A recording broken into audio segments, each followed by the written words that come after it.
라면 먹고 가실래요? 뭐야? 꼭 그렇게 느끼하게 얘기를 해야겠어요. 라면 먹고 갈래요. 시작하겠습니다.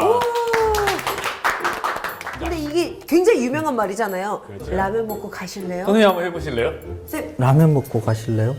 많이 해본 솜씨인데 약간 눈 이렇게 순진하게 이렇게 눈 이렇게 하시면서. 이런 거 이런 거. 내가 니네 집에 데려다 준 거예요. 살짝. 저 집 다 왔어요. 예. 네. 오늘 즐거웠습니다. 예. 예. 가세요. 예? 아니 언제 라면 먹고 가시려고? 뭐라고요? 라면 먹고 갈래요? 무슨 뜻인지 아세요, 선생님? 난 몰라요. 우리 집에 좀 들어왔다가 들어왔다 가라. 그런 거. 제 친구 중에 탁재영이라고 있는데요. 여행수다라는 팟캐스트 하는 그쵸. 친구인데요. 이 친구는 라면 먹고 갈래요 대신에 고양이 보고 가실래요? 여자들이 고양이 좋아하니까. 고양이 좋아해요. 아, 그래서 고양이 키우는구나. 그래서 고양이 3마리를 키우는데 마지막 고양이는 자기래요. 라면 먹고 가실래요는 이영애 씨 대사였죠. 그쵸. 봄날은 간다. 봄날은 간다. 태워다 줘서 고마워요. 고맙긴요 뭘.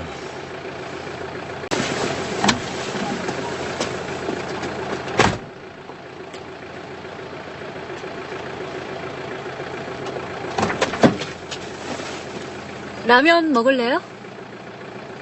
이 라면 먹고 갈래요 때문에 두 남녀가 처음 사귀게 됐어요. 그러니까요. 실제로 저기 우리 곽현아 씨가 네. 남자들 꼬실 때는 네. 뭐라고 얘기하세요? 아니 뭐다 큰 성인이 그 정도 얘기도 못 하나? 진짜? 네. 그렇지. 어. 우리. 네, 네. 저 갈까요? 저 아니요. 갑니다. 아니 우리 네. 저기 막걸리 저 매실주 있는데 한 잔. 술로 그렇죠. 술. 술 한잔 하자 네, 우리 저는 집에서. 술 한잔 하자. 장 선생님 때는 어떤 걸로 꼬셨어요? 선생님. 그때는 뭐 하도 오래전 일이라. 이게 내가 꼬신 적이 별로 없어가지고 뭐. 늘 당했다. 근데 요즘은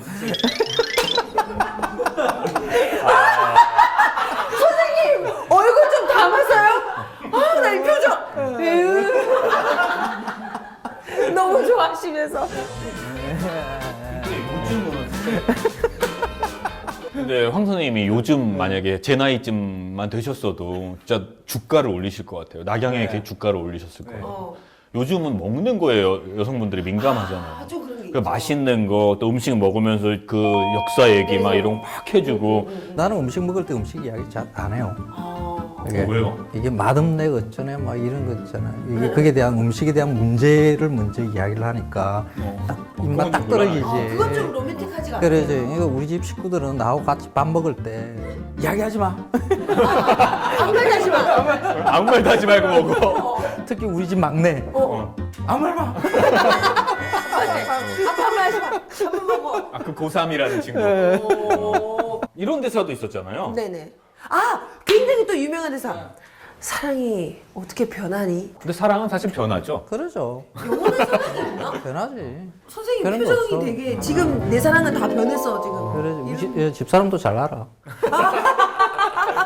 사랑은 변합니다. 그러나 라면 맛은 50년 동안 한결같다고 이야기하는데 라면은 끓여야 맛이죠. 저희가 끓이는 라면은요 여러 가지 방법이 있는데 오늘은 제가 즐겨 끓여 먹는 반합 라면을 한번 해보세요. 황 선생님 아시죠? 그래. 이 군대 갔다 온 남자분들은 이 맛을 잊지를 못해요. 이 반합에 끓인 라면을. 자, 얘기를 계속 하죠. 물이 끓어야 되니까. 그렇죠. 우리 라면 맛있게 끓인 방법 한 번씩 얘기해봐요. 저는요 청양고추를 꼭 넣어야 돼요.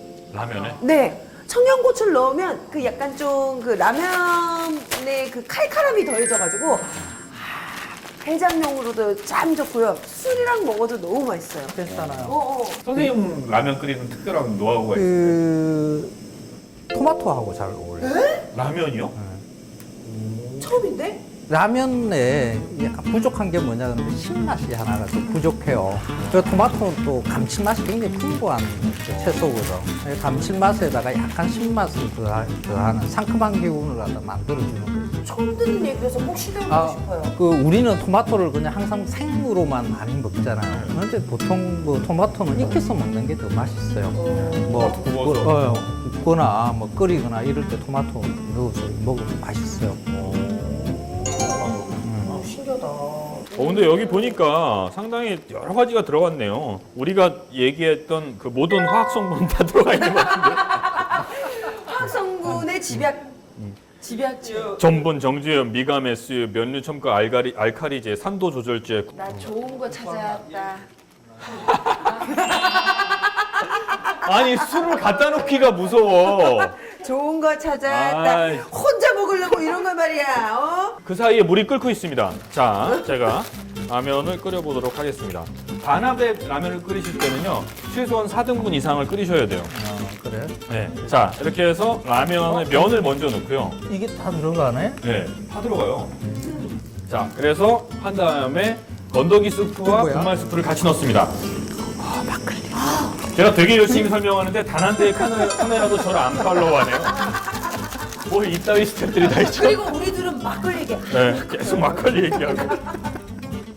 자, 건더기 스프까지를 넣었어요. 이제 와서 오면 어쩌자는 거죠? 여기서부터가 이제 저만의 왜 노하우예요. 안 줘? 그렇지. 이 라면은 네. 끓이면서 저는 계속 저어요. 왜냐하면, 계속? 네, 왜냐하면 공기와 접촉을 그렇지. 이른바 뜨거운 공기로 면을 익히는 저만의 스타일이죠. 거의 라면 하나 끓이면서 분자 요리하는 그 다음에 이 면을 계속 저어줘야만 그리고 또 가는 건가요? 카메라가? 이제부터 시작인데? 별로 중요하지 않은 것 같아. 여러분 이게 이렇게 되면 이 반합만 찍잖아요. 이 사람들아 이게 요리 프로그램이야. 자 보시는 바와 같이 물 거품이 올라올 때 이 면을 계속 휘저어줘야 돼요. 이 휘저어야 면이 골고루 익습니다. 그렇지 않고 가만히 뚜껑을 덮고 나누면 면이 퍼져요. 그래서 이렇게 계속 귀찮아도 계속 휘저어주면서 반합 라면의 특징은요, 이 깊이가 있기 때문에 왜 자꾸 가? 이 반합 깊이가 있기 때문에 아니, 국물 먹으려고. 흥미해. 요리 프로라고. 먹어야 될 거 아니요. 이렇게 해서 라면이 됐습니다. 우. 아유 좋다. 자 여기에서 이제 거의 라면을 졸였는데. 그래도 면이 살아 있어. 이게 사실은 이 뚜껑에다 먹는 게 제 맛이거든요. 그래요? 자 뚜껑에 한번 드셔보세요. 아, 침 넘어가네, 침 넘어가네. 먹고 싶어. 진짜 짜게 먹는다. 너무 맛있죠, 근데 선생님. 에? 보세요?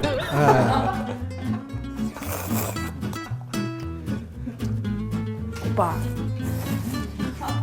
오빠 고혈압 걸린 일 있어? 어?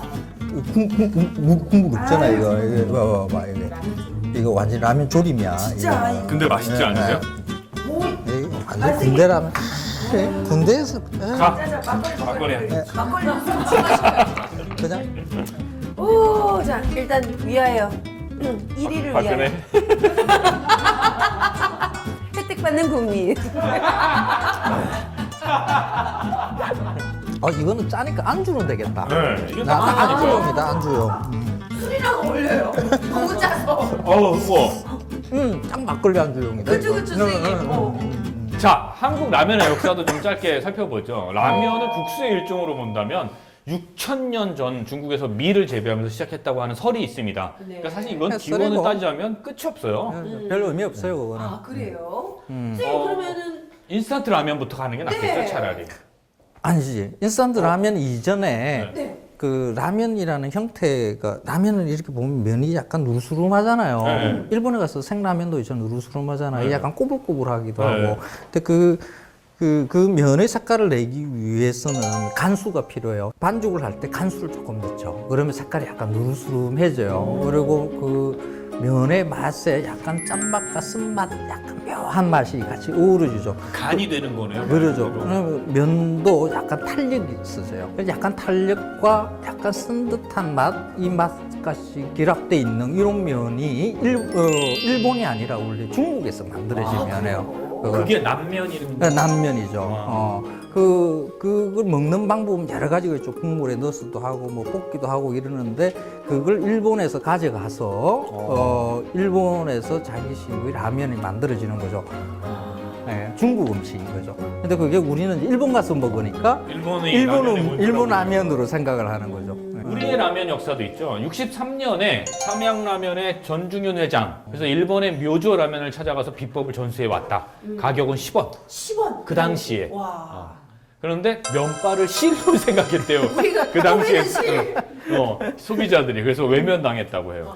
그런데 여기서 포기하지 않고 전국을 돌면서 시식회하고 막 이러자 3년 만에 240만 봉지.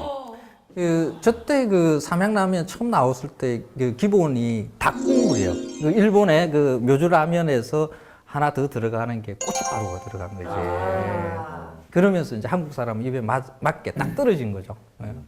뭐 이 라면사는 일대 사건들이 많았어요. 가장 기억에 남는 게 삼양라면의 우지파도. 진짜 어마어마했어요. 네. 네. 맞아요. 우지로 공업용이죠. 공업용 우지로 면을 튀겼다는 익명의 투서로 이제 수사가 시작됐지만 삼양은 사실 8년에 걸쳐 재판을 받은 결과 결백을 입증했어요. 그런데 이미 타격은 어마어마했죠. 저것 때문에 좀 사명이 휘청휘청하지 않았어요? 아, 그렇죠. 뭐 직원들 뭐 퇴직들 해야 됐었고요. 뭐 매출이 뭐 엄청나게 쏟아들었죠. 어마하다 저런 투서는. 누구에 의한 건지는 모르겠지만은 그걸 아무 생각 없이 보도를 한 기자가 있잖아요. 가장 큰 문제라고 봐야 돼요. 그 공업용 우지라는 것은 실제로 거기에서 우지를 갖다 수입해 들어올 때 그냥 식용을 할 수 있는 걸 들어온 거죠. 그리고 오히려 지금 그 쓰는 그 팜유. 팜유 아까 봉지에 적혀 있더라고요. 네, 팜유. 네. 요즘 다 팜유 써요. 근데 그거 되게 몸에 나쁘지 않아요? 그게 안 좋죠. 네. 그게 그 커피의 그 프림 있잖아요. 프리마. 네, 프림. 그것도 있잖아요. 팜유로 만드는 거거든.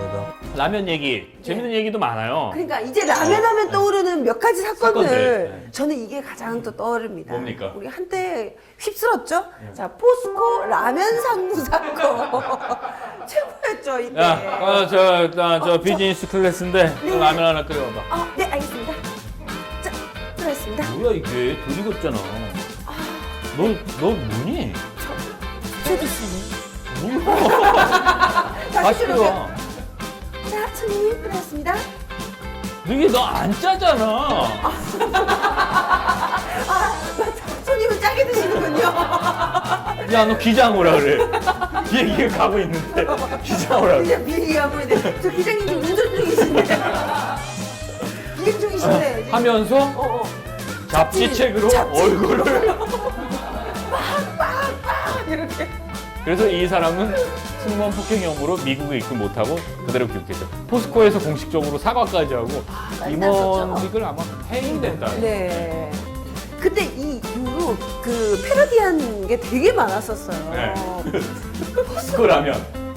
신라면을 패러디한 거죠. 네. 기내식의 황제가 적극 추천합니다. 싸다구 맛. 근데 손수 때를 타. 숯하면 기내식 맛. 그리고 나와요. 안 짜다. 이런 일이 있었어요. 이게 사실은 이른바 슈퍼갑들이죠. 네. 갑질하는 것들이 이 감정 노동자인 기내 이제 스튜어디스나 스튜어드들 혹은 뭐 여러 이제 감정 노동자들의 아픔 때문에 이슈가 됐던 거죠. 자, 대한민국은 친일파의 지배를 받고 있다. 상당히 무거운 시작이네요. 그러니까요. 지난번에 김밥 또 외국 그 일본에서 가지고 온 오뎅. 음식. 그다음 오뎅 뭐 단무지, 돈가스, 카레. 그쵸? 닭꼬치, 단팥밥. 그리고 우리가 방금 먹었던 라면까지도 이렇게 우리가 음식보다는 좀 더 깊은 면모를 한번 살펴봐야 될 것 같아요. 그러니까 저희 곽현아 씨 말씀은 그런 거죠. 아니 김밥 라면 뭐 일본권이 아니냐 뭐 이게 네. 뭐가 중요해요. 더 중요한 건 친일을 따질 거면 음식 갖고 얘기하지 말고 제대로 본질을 파헤쳐야죠. 그 잔재를 한번 살펴보자 네. 이런 겁니다. 친일 재산 환수법이라는 것도 있어요. 친일재산 한수법. 요거 네. 보면은 새누리당의 친일을 볼 수 있어요. 네. 1990년 중반 을사오적이라고 하죠. 을사오적 중에 한 명, 이완용. 네. 그 이완용의 증손자 이윤형이 네. 국가에 몰수된 땅을 돌려달라며 소송을 내자 당시 재판부는 이 시선을 들어줍니다. 이게 말도 안 되는 일인데. 그 이후로 막 친일파들 후손들이 내 재산 돌려줘 이런 식으로 소송이 막 이제 지속이 이때도 하고 이제 되니까 막 하죠. 그렇죠. 그제서야 친일 반민족 행위자 재산의 국가기소에 관한 특별법을 부랴부랴 만들게 돼요. 문제는 한나라당이 이걸 당력을 총동원해서 막으려고 해요. 왜 그랬을까? 왜 반대했을까? 그러니까요. 이거 친일인가? 군인들은 아니라면서? 그러니까 아니 누가 봐도 이건 100% 찬성해야 할 문제인데 왜 그렇죠? 상당히 궁금합니다. 네, 자, 뭐 그 얘기 들어가기 전에 몇 가지 저 사이드 얘기 좀 더 해볼까 해요. 그러니까요. 도시가스 요금 얼마나 내세요? 저요 요즘은 좀 많이 내고 있어요. 제가 좀 겨울이라? 추워가지고 10만 원 넘게. 딱 난방비 먹으랍니다. 요금 때문에 내복 많이들 입잖아요. 아 그렇죠. 그만큼 이제 가스 요금도 사실 만만치 않은 저희 금액인데. 부모님 집에서 파카 입고 다니세요. 파카 입고 주무시고. 근데 도시가스 요금에 박정희 기념사업회 기부금이 포함되어 있다는 거 알고 계세요? 야 이거 저 최근에 그 기사 난 거 보고 정말 놀랐어요. 근데 이게 기사도 많이도 안 났어. 한두 개? 그래서 전 트위터로 보고 알았어요. 이 기사를 보고요. 돌아버리겠어요. 민주당의 오영식 의원이 밝힌 바에 따르면 네. 최근 5년간 전국 41개 도시가스 공급회사 기부금 접대비 617억을 분석한 결과 서울 경기 지역, 그러니까 우리 모두 다 해당되는 네. 예스코라고 하는데 2011년, 2012년 두 차례에 걸쳐서 박정희 대통령 기념사업회에 기부금을 낸 것으로 밝혀졌다고 합니다. 아니 그럼 더 놀라운 건 기부금 액수가 밝혀지지 않았어요. 왜? 얼마를 냈는지 몰라. 기부금이니까 밝힐 수 없다라고 대답을 했대요. 내가 내 도시가스 사용료에 응. 왜 쥐들이 박정희 기념사업회에 기부금을 내? 그러니까요. 난 거기 그러면 그만큼 깎아주든가. 동의한 적 없는데. 아 진짜 이게 도시가스 끊을 수도 없고 참. 진짜요. 아 파카 입으시면. 파카 입으시면 되죠. 아니면 현안의 어머니 아버지랑 같이 모여서 사시는 아니 것도. 근데 진짜 충격적인 게 저희 어머님 아버님 두 분 사시는데 그래도 50평 아파트에 도시가스비가 겨울에 2만 원이 나왔다는 거 말이 돼요? 2만 원이 나왔대요. 네. 난 그냥 세수할 때 잠깐 켜고 끄고요. 안 진짜 떼우시네. 진짜 알뜰하시다. 2만 원을 내신다고. 서울에 사는 딸려는 고양이들 춥다고 하루 종일 난방을 하고. 네. 자, 나가면 이제 나는 이제 천하에 몹쓸년. 자, 안중근 의사 동상 얘기도 최근에 또 화제였잖아요. 네. 안중근 의사 동상을 어느 나라가 세웠게? 중국. 중국이 세웠어요. 이게 이게 너무 말이 돼요? 충격적이야. 너무 부끄러운 사실이에요. 진짜 말도 안 돼요. 중국 하얼빈에 안중근 의사 기념관에 동상이 세워졌습니다. 그런데 안중근 의사 동상은 중국이 세우고 한국에는 오히려 친일파 동상들이 다시 세워지고 있는데 이 동상을 세우는 것도 문제지만 인식이 좀 문제라고 생각해요. 맞아요. 뉴라이트의 말, 진짜 이 막말들 이런 거 있어요. 100번 기념관을 철거해야 한다. 아 또 그리고 안중근 김구는 테러리스트다. 알카에다 같은 잔인한 테러리스트. 아 이거 너무했어. 일본에서 보자 그러면 그것도 있잖아. 극우파들, 네. 일본 군국주의자들, 극우도, 네. 군국주의자들 이런 놈들한테는 테러리스트가 맞지. 그런데 우리한테는 아니지. 이게 진짜 아베 신조가 했어도 이야기지. 이 새끼 뭐게 이럴 텐데 이게 이게 우리나라 사람이면서. 우리나라 사람이 아이 너무하다. 정신대 할머니들 향해 돈벌을 위해 몸을 파선 자발적인 창녀라고 모욕한다. 이런 게 말이 되네요. 자, 친일 인사의 동상이 있는 학교 현황입니다. 참 아니 중국에는 우리 안중근 의사의 동상이 세워지고 중국이 우리나라에는 친일 인사예요. 참 이거 뭔가요? 한 사람씩 돌아갑니다. 그러니까 황신덕, 김영훈, 김성수, 민영이. 예. 외상명. 백낙준, 유영명, 김환란. 이하여 되네요. 그러니까요. 이거 전 몰랐는데 되게 네. 부끄러웠어요. 알고 나서. 박인덕, 고환경, 유치진, 이수정, 박흥식 뭐 끝이 없어요. 그게 굉장히 또 중요한 곳에 다 무슨 어떤 우리 학교들 앞으로 지금 공부를 하고 배워나가는 학생들이 뭣도 모르고 그냥 되게 중요한 분인가 보다 생각할 거 아니에요. 그렇죠. 황신덕 같은 경우는 제자를 정신대에 보냈어요. 정신 빠진 정말. 정말. 뭐 이외에도 뭐 자, 그다음은 정말 보고 싶지 않은 그림들인데요. 그래도 한번 보긴 봐야 되겠어서 네네네. 한번 비교를 해보자는 거예요. 네. 자, 어? 사우스 코리아와 노스 코리아인가. 좌측이 바로 우리 박정희 대통령. 박정희 대통령. 그리고 우측이 김일성. 이 독재자들은요 공통점이 있어요.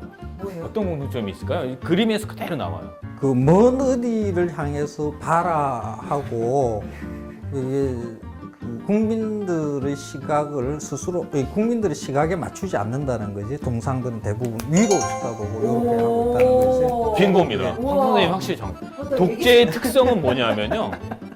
자, 여기 봐봐 여기. 다 여기 봐봐. 보는 거죠. 모두 한 곳을 바라보게 만드는 거예요. 그래서 정말 다른 것들 중요한 것들은 정작 못 보고 다만 이쪽 어디 저쪽 어디쯤만 계속 바라보게 만드는 거예요. 그게 사실은 독재거든요. 우러러보게끔 만드는군요. 그렇죠. 네. 어우 크기 보세요. 압도적이네요. 5m입니다. 5m. 경북 구미시 상무동에 박정희 96회 탄신제가 열렸는데 5m 높이의 동상 앞에 많은 사람들이 서 있는 모습입니다. 일종의 그 신격화하는 거죠. 이게 그 기념을 하기 위한 동상은 안 해요. 보통 뭐 기념하기 위한 것은 이게 그 사람의 원래 신체 사이즈와 비슷하게 이렇게 그렇죠. 조상을 만들고 눈높이에 맞추시는 거죠. 그 사람의 실제의 옛날 모습의 인격이 느껴지게끔 만들어주는 게 그 기념물이라고 할 수가 있어요. 근데 저렇게 크게 만들어서 이렇게 하는 것은 그 사람 기념하자는 게 아니라 숭배하자는 거죠. 그렇죠. 예, 일종의 이데올로기. 그러죠. 와, 신이시여 하는 개인 숭배를 정치인을 앞세워서 저는 개인 숭배 무엇을 만든다는 것은 그 사회에는 굉장히 미개한 거예요. 저희 사회주의 국가도 옛날에 뭐 소련 같은데 이런 데서 저런 거 주로 사회주의 봤었잖아요. 국가들이 많이 하죠. 네. 스탈린 동상 세우고. 그렇죠. 그런데 왜 저걸 우리가 지금 하고 있어요? 그러니까 친일 인명사전을 보면요. 4,476명의 친일파들의 이름이 있습니다. 네. 근데 이게 네. 조중동 창간사주들 친일파 그죠, 전부 다. 이거는 유명하죠. 이회창 선진당 총재의 부친 친일, 김종필 부친 친일, 정우택의 부친, 정우택 의원 부친 친일, 노태우의 부인 김옥숙 부친 친일, 삼성 이건희의 부인 홍라희 부친 친일, 정몽준 장인 친일. 아니 그러니까 지금 우리 정재기를 잡고 있는 이러한 분들이 다 친일파들의 후손임을 지금 보여주는 거네요. 그렇죠. 그런데 이 중에 오늘은 우리 딱 한 명만 한번 좀 분석을 해볼까 그래, 합니다. 너무 많으니까. 많으니까. 특별히 너라서 그러는 게 아니라요. 그냥 너무 많아서 그 중에 한 명만 한번 해볼까 합니다. 네. 그것도 다음에 대통령 후보 뭐 본인이 이야기를- 그렇죠. 예, 본인이 그런 얘기 하는데 오늘은 김무성 의원, 새누리당의 김무성 의원을 한번 분석해 보도록 하겠습니다. 그 교학서 교과서 문제의 핵심에 사실 김무성 의원이 있잖아요. 그리고 교학서 교과서는 친일 행각을 그대로 드러내고 있는 혹은 친일적 교과서 혹은 친일 내용을 담고 있는 교과서인데 그 교과서 연구를 사실 김무성 의원 주도하에 만들어졌다는 거죠. 그리고 본인이 그걸 되게 자랑스럽게 생각하고 있다는 그쵸. 거예요. 그런 것으로 미루어 보아 뭐 간단하게 친일 아니냐 이렇게 얘기하고 싶은 거예요. 네. 물어보는 겁니다. 네. 물어보는 거. 친일이냐 아니냐는 여러분이 판단해 주시길 바라요. 다만 네. 저희는 있는 사실을 그대로만 말씀드리도록 하겠습니다. 팩트만. 네. 자, 모두 여기를 한번 봐주시죠. 와 뭐예요 이게? 도표예요. 일단은 여기서부터 출발을 해보죠. 네. 아버지 이름은 김용자 주자 이렇게 됩니다. 근데 상시 개명을 해요. 금전용주. 이거를 일본어로 하면요. 카네다 류슈.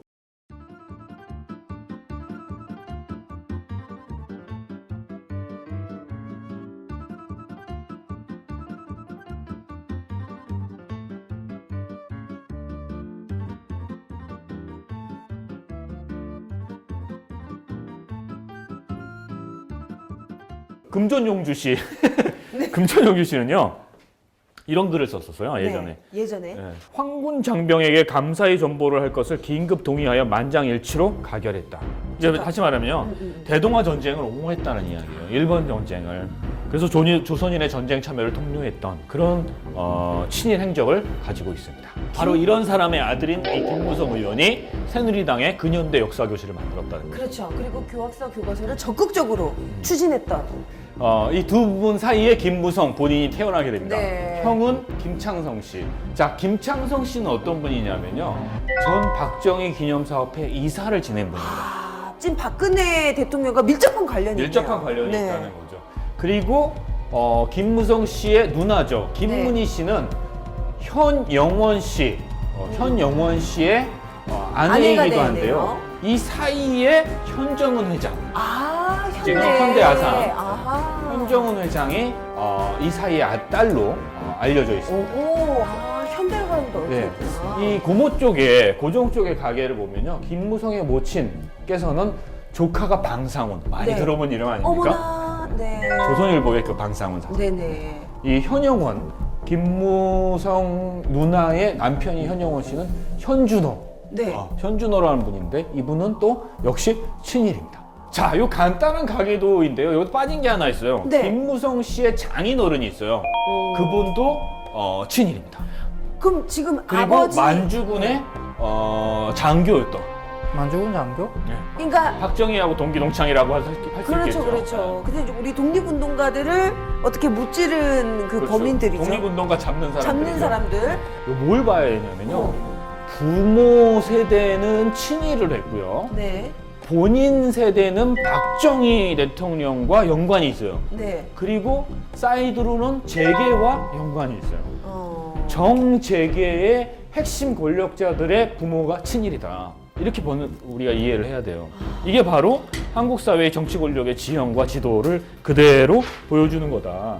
이렇게 이야기할 수 있을 것 같습니다. 제대로 얽혀 있네요. 보통 일제강점기 때 살았던 이게 생업을 종사하기 위해서 뭐 어떤 일을 갖다가 우리말을 갖다가 잃어버리고 창시 개명하고 했던 그 부분하고 적극적으로 일본의 군국주의에 지원을 하고 그 일에 찬동해서 움직였던 것들하고 있잖아요. 그걸 두 개를 구별을 해야 된다는 거죠. 무역의 행위를 했던 사람들에 대한 이야기로 그렇죠. 있잖아요. 그걸 친일로 잡아야 되는 거죠. 그러니까 독립운동으로 자신을 헌신하셨던 분들에게 그렇게 살지 못했던 사람들이 약 일종의 채무감과 미안함과 또 그분들의 삶에 대한 경외 이런 건 가지고 있어야죠. 그렇죠. 그러나 그렇죠. 일상을 살았던 보통 서민들의 삶도 이해는 해야 한다. 받아들여야죠. 어떻게 네네. 다 그러겠어요. 그럼요. 단 우리 금전영주 씨께서처럼 마치 그 황군을 지원하고 대동아 전쟁을 옹호하고 그래서 막 뭐 전보를 보내야 한다, 뭐 축전을 보내야 된다 이런 거는 이거는 친일을 네, 봐야 친일이라고 되는, 봐야죠. 봐야 되는 거죠. 그거는. 자, 김무성 의원의 가계도까지 살펴봤고요. 그 다음에 이제 문제적 인물이죠. 네. 누가 얘기할 거야 이거? 닭깎이 마사오. 이게 닭깎이 마사오 그리고 오카모토 미노루. 자, 이게 사실 같은 분이에요. 박정희, 닭깎이 마사오, 오카모토 미노루. 1941년 만주공관학교에 입학해서 닭깎이 마사오로 창씨를 개명하게 됩니다. 네. 그리고 박정희란 이름을 일본어로 변형한 게 닭깎이 마사오고요. 네, 네. 창씨 개명을 강압받아서 한 게 아니라 스스로 장명을 한 거예요. 네, 타카키 마서 어. 뭔가 좀 조선- 근데 심지어는 이 닭깎이 마사오도 이거 왠지 조선인 냄새가 난다 해서 오카모토 미노루로 다시 바꿨어요. 스스로. 네, 네. 그래서 일본 백과사전에는요. 박정희의 창씨명이 오카모토 미노루라 미노루로? 기록되어 있다고 합니다. 그리고 충성혈서를 써요. 만주 군관학교에 입학하기 위해서 손가락 단지한다고 하죠. 손가락을 깨물고 진충 보국 멸사 봉공. 봉공. 진짜 한자 알고 쓰시는. 저는 한자 공부 많이 했어요. 한자 세대라. 오. 저 이거 다 읽잖아요. 한자 세대 역시. 그래서 이게 무슨 뜻인가요? 사실은요. 이렇게 써놨어요. 자, 충성을 다하여 나라에 보답하고 나를 죽여서 나라를 받들겠다. 이 나라는 바로 일본이죠. 일본이죠. 네. 일본 육군 사관학교 만주군관학교에 입학하기 위해서 신원 검증, 사상 검증에서 인정받기 위해 혈서를 쓴 거죠. 만주군관을 일본 육사에 들어간 일본 육군 사관학교 교장 나가오모 주니치는 박정희를 이렇게 평가합니다. 닭깎이 생도는 조선인일지는 몰라도 천황 폐하에 바치는 충성심이라는 점에서 그는 보통의 일본인보다 훨씬 일본인다운 데가 있다. 자, 만주군 토벌에 110여 회를 참가했다고 하는 박정희 부대는요, 출정을 나갈 때 요시 좋다. 조선진 토벌 나간다며 병력같이 고함을 치곤 했다고 합니다. 그리고 문제의 사진이 있습니다. 간도 특설 때 박정희가 속한 조선인 부대입니다. 항일군 토벌에 큰 공을 세워서 일본인도 상승의 조선인 부대라고 이야기했는데요. 이게 진짜 역사적 기록이에요. 자, 그러면요, 이게 외국과의 비슷한 사례를 한번 비교해보지 않을 수가 없어요. 우리나라에는 친일이 있다 외국에 또 이 나치를 어떻게 참고했는지. 가장 비교가 될 수 있는 거죠. 프랑스의 경우인데요. 1940년 6월부터 1944년 8월까지 나치가 점령했던 프랑스 12만 5천 명이 재판을 받았고요. 네. 9만 5천 명은 실형을 선고받게 됩니다. 나치에 협력한 언론인과 지식인들의 처벌이 철저했다는 것만은 분명한 것 같아요. 그 프랑스는요, 나치 독일이 프랑스 점령한 이후에 창간된 모든 신문과 잡지의 발행 금지, 혹은 폐간을 해버려요. 강력하네요. 그리고 되게 심플하게 얘기해요. 프랑스 팔아먹은 놈은 프랑스인 아니다. 오, 이거 정확한데 이거는? 국적 박탈. 그 다음에 자동재산물수, 와. 선거권, 피선거권, 공직진출권 박탈, 국영기업체 진출 차단. 그러죠. 프랑스의 국민이 되는 것은 프랑스의 피를 받는 게 중요한 게 아니죠. 프랑스라는 국가를 인정을 하고 그 프랑스가 계속해서 국가가 운영될 수 있게끔 해야 되는 사람이 프랑스 국민으로서 자격이 있는 거죠. 근데 그게 대해서 부역행위, 적을 돕고 프랑스가 제대로 국가로서 운영되지 못하게 했다는 한 사람으로 국민으로 자격을 줄 수가 없죠. 박탈이 정확한 거죠. 박정희 같이 있잖아. 그런 경우에는 이제 일본으로 갔어야 되는 거죠. 국적 박탈해가지고 가라. 일본 가서 살아라. 진짜 그게. 들을수록 아쉽네요. 이게. 본인도 행복했을 거고 2014년을 사는 우리도 얼마나 행복했겠어요. 나치 협력자의 청산은 시효가 없다. 들어보셨죠? 사형 782명, 유기징역 2,802명, 아까 말씀드렸던 국민권 박탈 3,578명, 9만 5천 명에게 부역죄가 선고됐고요. 8년 만에 나치 부역자 청산이 완료됩니다. 이야, 대단하다. 거의 4대강 사업하듯이 했어요. 착착착착착. 여기서 끝나지 않아요. 이 숨어있는 놈들 있잖아요. 네. 이것도 피해가는 놈들이 항상 있잖아. 그렇죠. 그래서 아예 1964년에는요 공소시효까지 없애버려요. 가장 민주주의와 인권을 강조한다는 나라인 프랑스에서 관용의 나라, 톨레랑스의 나라인 프랑스에서도 이렇게 한다는 겁니다.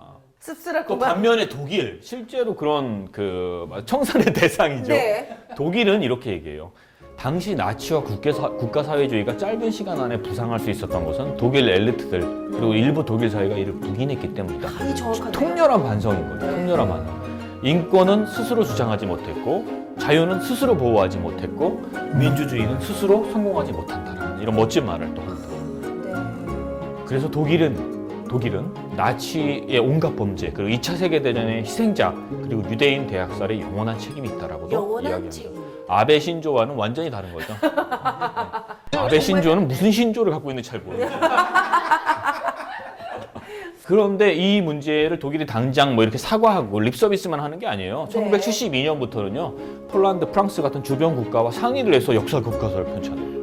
이게 다시 말하면요, 일본의 역사 교과서를 우리나라나 중국이랑 상의를 해서 만드는 거예요. 오, 아 근데 이게 정상이잖아요. 이게 정상이지만 그쵸? 이게 너무 특이하잖아. 신기하긴 해. 우리는 어떻게 하고 있을까요? 자, 여기 우리는 우리는 어떻게 하고 일본의 지금 위치를 보고 지금 교과서 만들고 있나요? 자, 조상의 친일을 반성했던 후손들도 있기는 있습니다. 아, 그래요? 현소코라는 분, 1945년 9월 중순에 미 군정에 사표를 제출했고요. 네. 나는 일제에 협력한 고급 관리로 일한 친일파이기 때문에 조직적 책임을 지고 물러나는 것이 마땅하다라고 얘기합니다. 또 엄상섭, 외정 압력하에서 독립운동에 신명을 바치던 애국지사에 대해서는 지금도 면목없는 일이다. 사과한다. 뭐 이런 얘기 그래도 그나마 했었습니다. 양심이 있으시네, 이런 분들은. 제가 생각에는 이게 바른 자세라는 거지.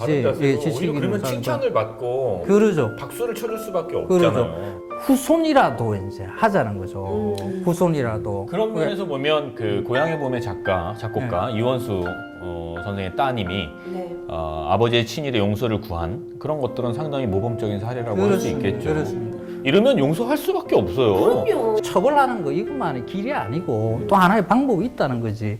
이 김무성 의원이 방법이 있어요.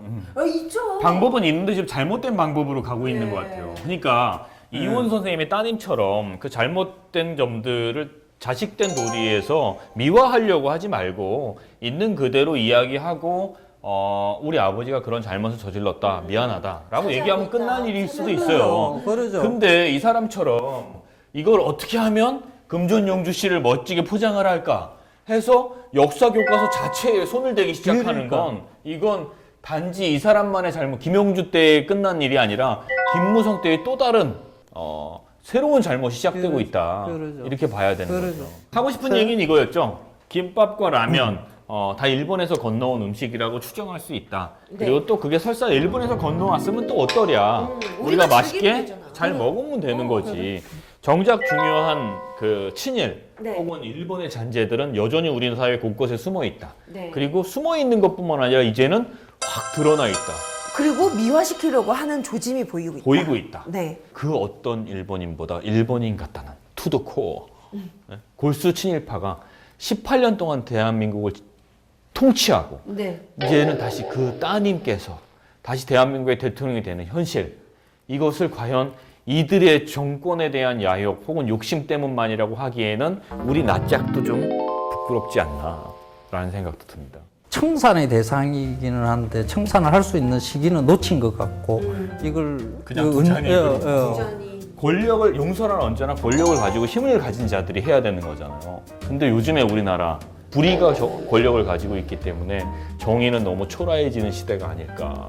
동국대 한성범 교수의 말을 소개하면서 오늘 시간 마치도록 너무 하겠습니다. 좋았어요. 네, 이거 해주세요. 애국을 입에 달고 사는 보수 우익의 정체는 다름 아닌 친일이다. 청산 힘들어요. 이미 있잖아.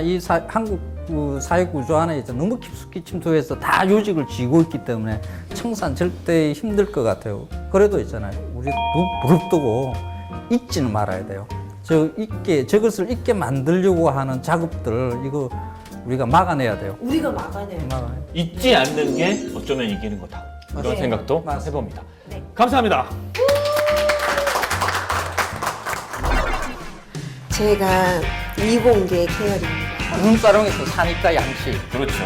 무만 존나 먹은 거예요. 갈비도 깨내고.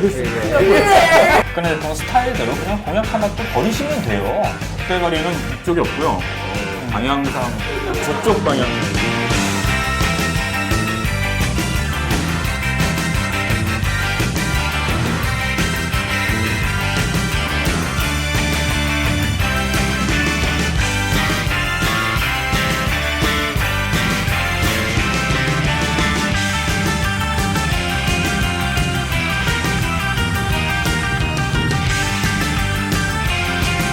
박수 받는 국민. 근심 없는 국가. 혜택 받는 국민. 이런 의미로 그림을 결정했다.